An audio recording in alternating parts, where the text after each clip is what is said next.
Namaste, and welcome to the Buddhism Guide podcast by Yeshe Rabgye. If you'd like more of my podcasts, blogs, videos, or guided meditation practices, visit my website, yesherabgye.com. And if you'd like to support my work, go to patreon.com/Buddhism Guide. I hope you enjoy this episode.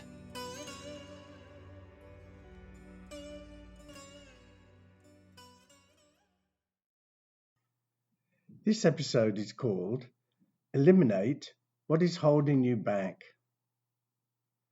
The more we get caught up in negative patterns of behaviour and mental states, the more they become engrained.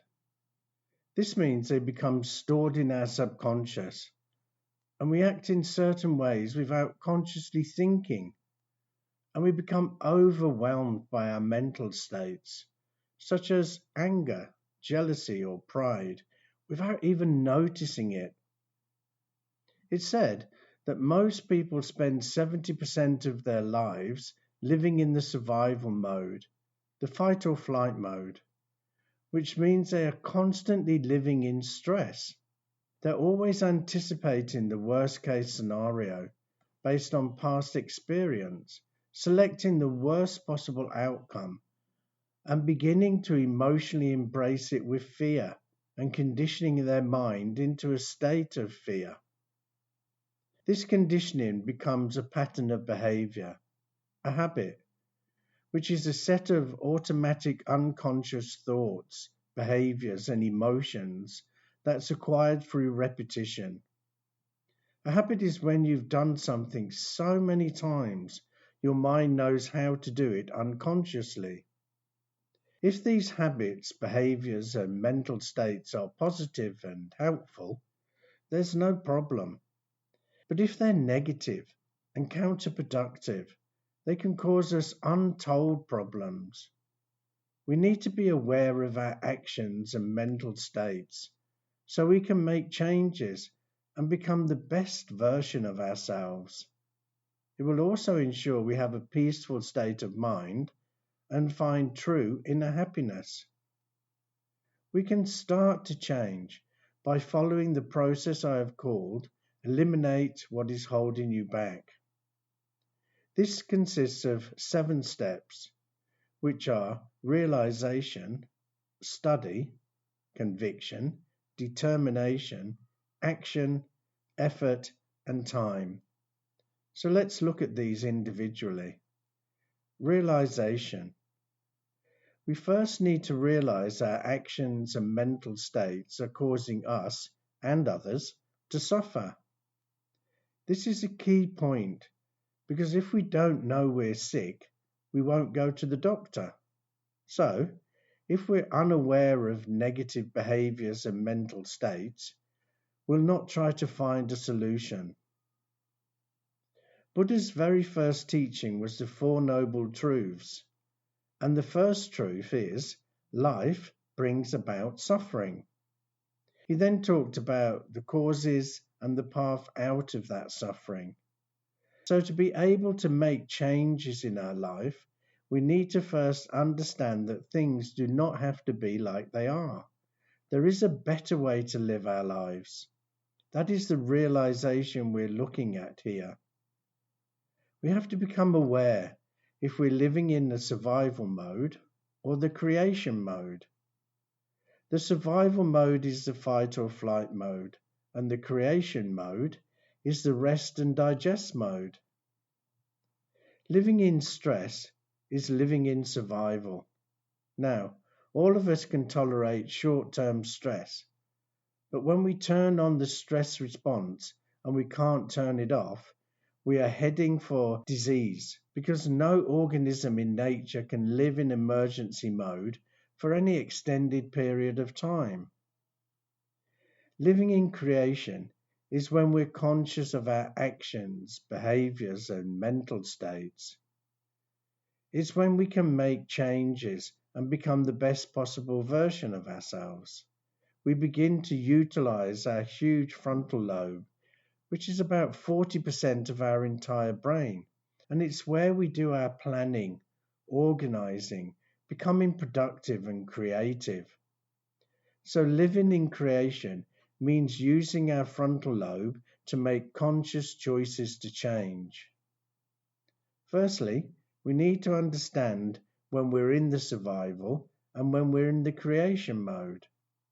Once we understand the damage we are doing to ourselves and the people around us by following old patterns of behaviour, we can start the process of change. Study. Now we need to learn about how we can change, such as learning about impermanence to stop our attachment to people and things, or learn antidotes to our anger. Studying is going to show us that there is light at the end of the tunnel. It's going to help us move on to the next stage in this process. It will also help us to keep our goals and aspirations realistic. So I'd suggest you study Buddha's foundation teachings and especially the Four Noble Truths. Do not overstudy, as that will make the process of change an intellectual one, which it certainly is not. We need to study so we can practice and not just to make ourselves more intelligent. So, we need to strike the right balance here between study and practice.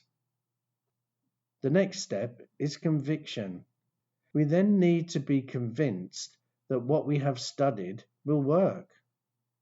This will give us hope that the change will help us become that best person. If we have doubt, it will stop our conviction. So doubt needs to be cleared up during the study stage. There's nothing wrong with doubt, but left unattended, it will sit in our minds like a poison. It will hold us back. So, clearing up any doubts will give us a conviction to move on. It's at this stage we have some type of expectations. And here we need to be careful. If our expectations are too high, we're going to set ourselves up for failure, and none of us like failure. If our expectations are too low, we'll not be challenged and not work hard to achieve our true potential. Determination. We need to be determined to carry on no matter what obstacles appear. And we'll probably come up against these 5 at some times during our journey on the path. 1. Sensory desire. Seeking pleasures through our 5 senses. This means we would become distracted and our focus will be disturbed. 2. Resentment. Feelings of hatred and bitterness. 3. Laziness. Our actions will be half-hearted and lack focus. 4. Worry. Our energy will not be focused and our minds will not be calm. And 5. Doubt. If we didn't clear up doubts at the earlier stage, or new doubts appear, we will lack conviction. This is why we require determination, as that will motivate us. Psychologists talk about 3 types of motivation, namely, biological needs that must be met for survival, stimulation and information, needs for success, power and status. But I'm talking about a spiritual motivation, which is not based on worldly pursuits, but in pursuit of higher goals, such as compassion, inner peace, inner happiness, kindness, and spiritual development. Now the next step is action. Before we can learn new patterns of behaviour, we must unlearn the old patterns, which means before we relearn, we have to break the habit of the old self so we can reinvent the new self. The best way to start this process is during meditation. We need to sit down, close our eyes, focus on the breath, and disconnect from our outer environment. This means we will be having less sensory information going to the brain, so there's less stimulation. We have to inform the brain that we'll answer those emails, post on social media, eat lunch, watch Netflix after meditation. But for now, we're just sitting. During this time, our mind will want to go back to its emotional past, its old way of thinking, and we will become aware that our intention is on those emotions and thoughts. Our minds are taking us out of the present moment and back into the past. Every time we become aware that we're doing that and our minds are craving those thoughts and emotions, we bring our awareness back to the breath and settle it back down into the present moment. If we keep doing this repeatedly, just like we're training a dog to sit, the mind will eventually surrender and just sit. We can then mentally isolate different aspects of our negative behaviour or mental states and engage in a dialogue between the person you are and the person you wish to be. The negative behaviour is rooted in our subconscious mind. So actually, the dialogue is between our conscious and subconscious mind. The more we bring our subconscious into the conscious, the more we will change. So, for example, we may be a person that becomes angry very easily. So, during meditation, we look at what triggers our anger, what it feels like when we are angry. Imagine what others feel like when we're angry towards them, and so on. That is our old pattern of behaviour.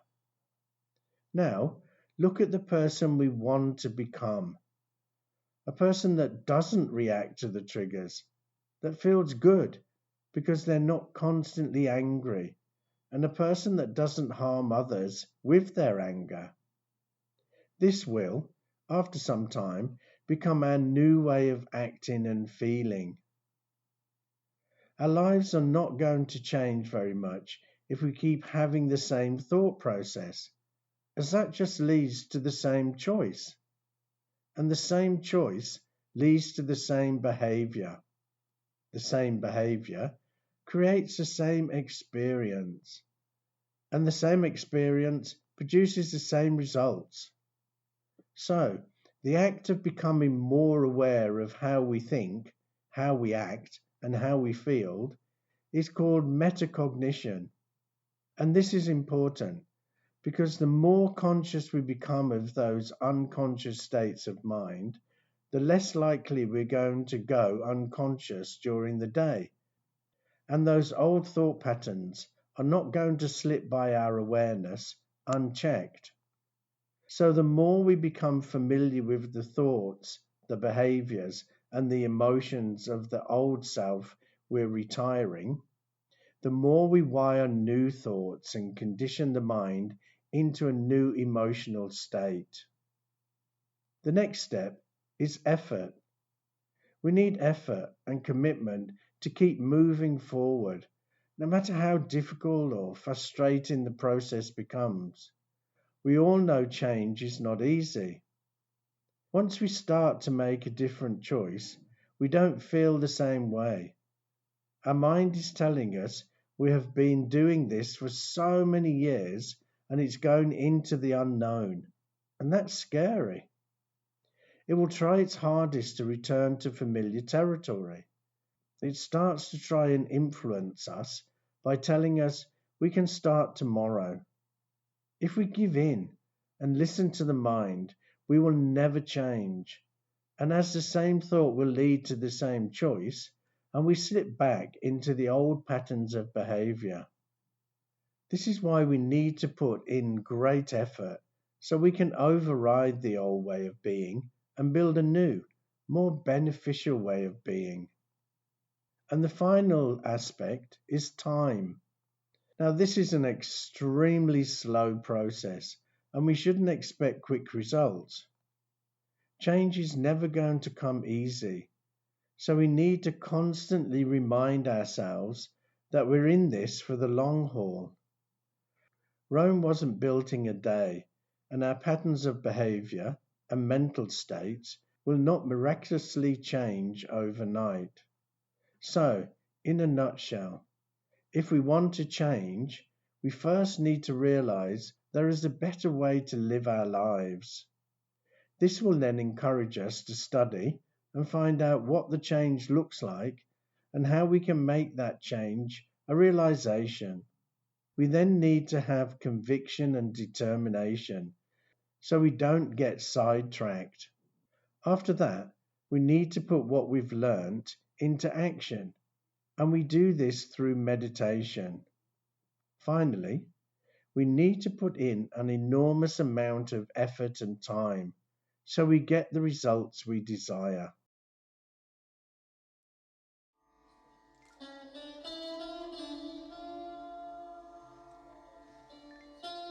This is the end of this episode, but if you'd like to listen to more of my podcasts, go to my website, yesherabgye.com. So thank you so much for listening. And remember, the only person we can ever really know is ourselves. Bye for now.